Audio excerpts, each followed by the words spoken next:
Candy or cardboard? For years we were told with a balanced diet and consistent exercise you could maintain a healthy lifestyle. In recent years, however, that was proven not to be the case.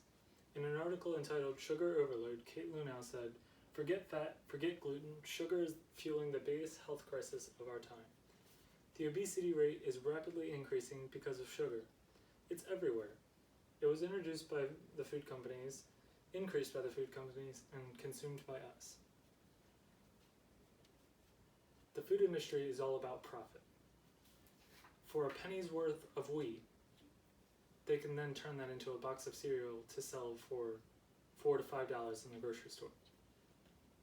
The profit margin is the largest of any product in the world.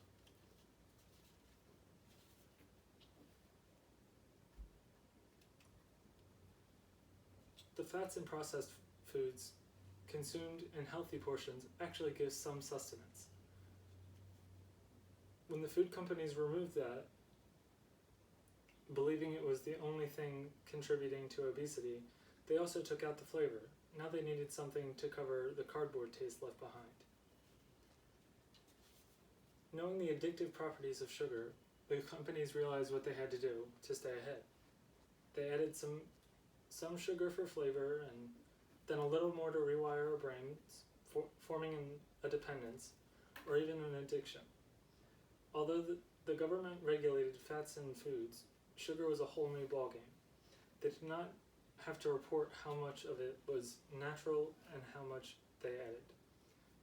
A cup of yogurt, for example, can have about 7 grams of sugar in it naturally. A food company will add an additional 14 grams of sugar, and their label will say 21 grams of sugar, passing that off as the natural amount.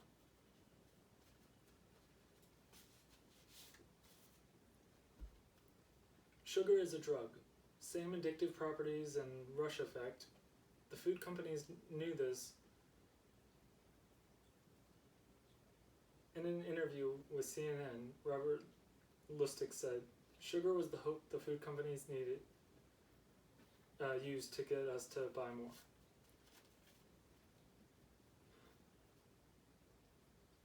What is glycation? Glycation is a spontaneous non-enzymatic reaction of free reducing sugars with free amino groups of proteins, DNA, and lipids that form amidori products. Glycation changes things on a cellular level, turning your cells rigid like candied apples. This reduces the function of the cells and can actually shut them down. Glycation occurs when you ingest too much sugar and your liver can't break it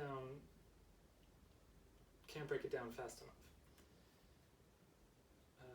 The excess is then absorbed into lipids.